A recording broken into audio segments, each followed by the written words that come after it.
Modi sir article 21 हमारे को ये इजाजत देता है। एक मिनट भाई, आर्टिकल 21 हमको इजाजत देता है हमें अपने धर्म निरपेक्ष के तरीके से रहने। आपने बोला हम सड़कों पर आए हैं, तो वो कह रहे हैं कि मोदी जी ने सड़कों पे आने के लिए जब हमको संविधान ने ताकत दी है, अपने संवैधानिक तरीके से हम प्रोटेस्ट कर सकते हैं। लड़ाई दंगे तो देखिए जो गलत है हम उसके ऊपर सवाल उठाएंगे। सिंपल देखो, जैसे आप लोग देखो भाईचारा खराब किया जा रहा है और कोई वजह नहीं है। बस मैं यही कहना चाहता हूँ, जिंदगी में ना मौत का कोई भरोसा नहीं होता मैडम, मौत सबको आती है। तो ये सब माहौल खराब करने की जरूरत नहीं है। यहाँ पे हमारे बच्चे, हमारे बुजुर्ग, वो ये आरोप लगा रहे हैं विपक्ष जो है लगातार गुमराह कर रहा है। कोई नहीं गुमराह कर रहा, कोई गुमराह नहीं कर रहा है। कोई अनएजुकेटेड मुसलमान नहीं है जो किसी के कहने से भी कहीं कोई भी धरना लेके आ जाएगा यहाँ पे। आज तो जब ये अगर मान लीजिए मुस्लिम पर्सनल लॉ बोर्ड के लोग अगर ये कह देते हैं कि पूरे देश में धरना हो, तो पूरे देश में मुसलमान कोई भी शहर नहीं बचेगा, पूरी व्यवस्था चस्मस हो जाएगी। क्योंकि जब हमारी जान, हमारी प्रॉपर्टी, हमारी इज्जत, सब चीज में सरकार कब्जा करना चाहती है, तो लड़ाई तो लड़नी पड़ेगी। यही कहना है। देखिए जैसे मंदिर में सनातनी लोग जितने हैं, ट्रस्ट के लोग, हम कभी नहीं कहे कि भाई इसमें हमारे लोगों को या सिखों को दाखिल करो। इसी तरह गुरुद्वारे के जितने ट्रस्ट बने हुए हैं उसमें सारे गुरुद्वारे की वो सिख भाई है हमारे, हमने कभी नहीं कहा कि उसमें किसी मुसलमान या किसी हिंदुओं को करो दाखिल। इस वक्त मेरी मौजूदगी देश की राजधानी दिल्ली में है। दिल्ली में इस वक्त दो तस्वीरें निकल के सामने आ रही है, एक संसद सत्र तो दूसरा जंतर मंतर। यहाँ पे तमाम लोग जो है लगातार वक्फ अमेंडमेंट बिल को लेकर प्रदर्शन कर रहे हैं। क्या कुछ मांगे हैं इनसे बातचीत करते हैं। क्या नाम है आपका? मेरा नाम मोहम्मद शान है। सबसे पहले तो अस्सलाम वालेकुम, सत श्री अकाल, नमस्ते और जय श्री राम। बस मैं आपसे ये कहना चाहता हूँ, इस भाईचारे को हमेशा बना के रखे। दूसरी बात, वक्फ बोर्ड ने कहा जो भी फैसला होगा वो तो सही होगा ही होगा, आपको भी पता है। मैं आपसे ये लोग कहना चाहता हूँ, ये देश में जो रोज़ रोज़ के तुंकिस होते हैं, प्रॉब्लमें खड़ी हो रही है, क्रिएटिविटी हो रही है। हमारा मुसलमानों का सबसे बड़ा फेस्टिवल रमज़ान मनाया जाता है, जिसमें सिर्फ हम घर पे बैठ के इबादत करते हैं, दुआ करते हैं, और कोई भी पाप ना होए हमसे, कोई गुनाह ना होए, उसके बारे में हम बिल्कुल दुआ करते हैं, डायरेक्ट अल्लाह से लॉ लगाते हैं। उसके बावजूद भी मोदी जी को इतना सा भी लॉक्स नहीं हुआ, इतना सा भी फील नहीं हुआ कि मुसलमानों को उन्होंने रोड पे लाके खड़ा कर दिया है। वाई? मैं मोदी जी तुमसे पूछ रहा था, तुम भी तो एक इंसान ही हो ना। मोदी जी ने थोड़ा ना बोला अब यहाँ पे ऐसे। तो किसने बोला फिर? वाह मैडम वाह, बड़ी कलाकार हो तुम तो। एक मिनट, अगर अपना प्रोटेस्ट भी करे तो भी हम नहीं कर सकते मैडम जी। मोदी सर आर्टिकल 21 हमारे को ये इजाजत देता है। एक मिनट भाई, आर्टिकल 21 हमको इजाजत देता है हमें अपने धर्म निरपेक्ष के तरीके से रहने। आपने बोला हम सड़कों पर आए हैं, तो वो कह रहे हैं कि मोदी जी ने सड़कों पे आने के लिए जब हमको संविधान ने ताकत दी है, अपने संवैधानिक तरीके से हम प्रोटेस्ट कर सकते हैं। या कोई लड़ाई दंगा तो करने नहीं आए, हम अपनी जायज मांगों को लेके आए हुए हैं। संविधान ये कहता है कि आप 21 कहता है, संविधान भाई सुनो, बड़े भाई रुक तो जाओ। संविधान ये कहता है आप अपने हक की लड़ाई लड़ सकते हो। जब हमें लग रहा है कि हमारे हक की चीजें छीनी जा रही है, तो हमें क्या करना पड़ेगा आप बताइए। अगर आपके मंदिर पे, भगवान न करे, आपके मंदिर पे कोई बात आ जाए या मोदी जी कहे कि भाई मंदिर को सेट करना है, तो आप क्या करोगे उस टाइम पे? चलो मुझे बताओ। योगी जी कहते हैं हम जो हमारा छोड़ो, भाड़ में है योगी, तुम मोदी जी का रक्षण दो। आप क्या करोगे अगर मंदिर पे बात आई तो? आप बताओ ना। तो आती है तो देख लीजिए क्या होता है। आप बताओ ना मैडम, आपसे क्वेश्चन है, आप क्या करोगे उस टाइम पे? देखिए जो गलत है हम उसके ऊपर सवाल उठाएंगे। सिंपल देखो, जैसे आप लोग देखो भाईचारा खराब किया जा रहा है और कोई वजह नहीं है।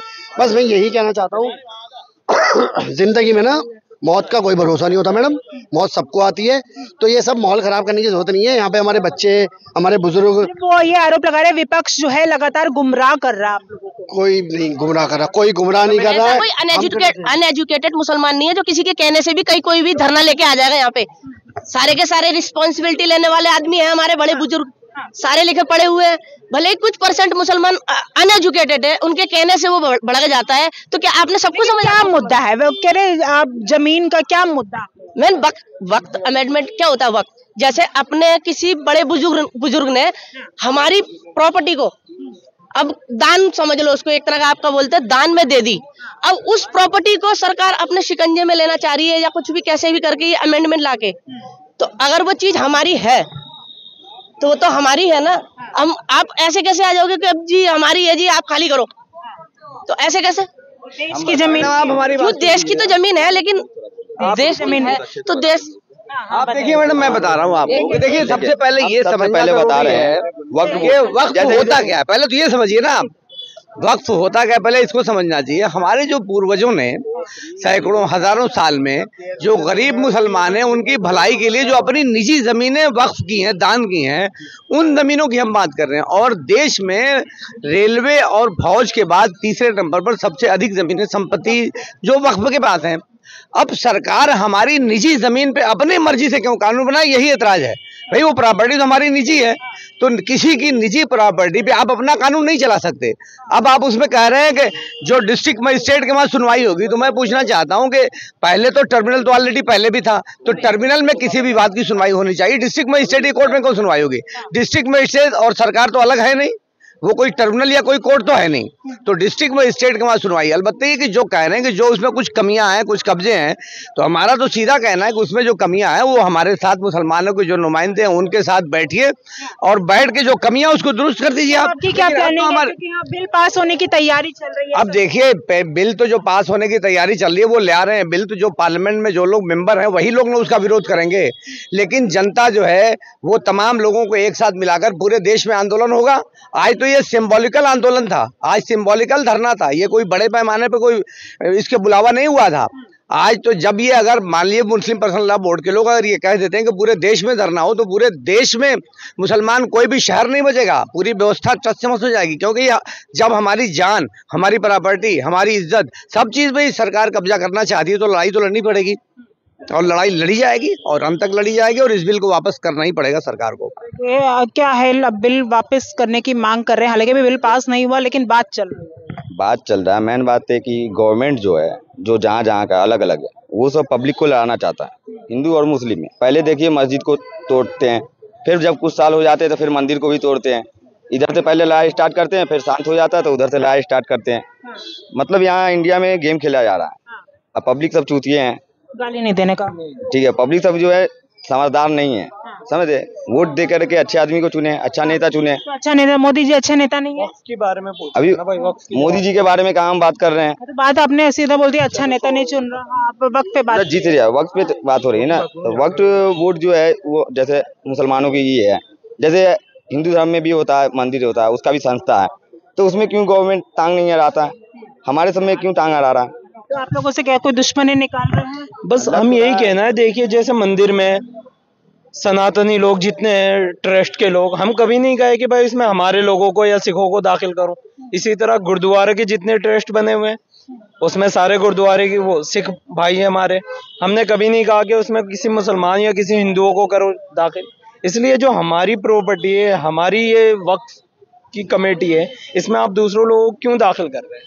आप कह रहे हैं कि संशोधन करना है, इसमें दुरुस्त करना है। भाई दुरुस्त करना है तो बहुत सी जमीनें हमारी ऐसी हैं जो लोगों को भी पता है, गवर्नमेंट को भी पता है कि वक्फ की जमीनें थी लेकिन प्रॉपर्टी बन गई दूसरे की।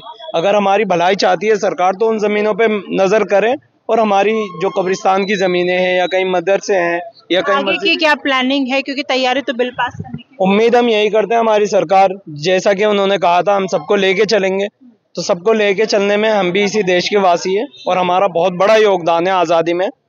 क्योंकि आप 1857 के बाद की सारी हिस्ट्री आपको मिल जाएगी, लेकिन 1857 से पहले जो जंगें लड़ी है सिर्फ हमारे आबा अजदाद ने लड़ी है, तो इसमें हमारा बहुत बड़ा हिस्सा। हम यही चाहेंगे कि इसमें जो मस्जिद मदरसे चलाने वाले, जो हमारी कमेटी जो हम जानते हैं वो आप नहीं जान सकती, और जो आप जानती हैं यानी अपनी मंदिरों चलाने में या गुरुद्वारे चलाने में, वो हम नहीं जान सकते।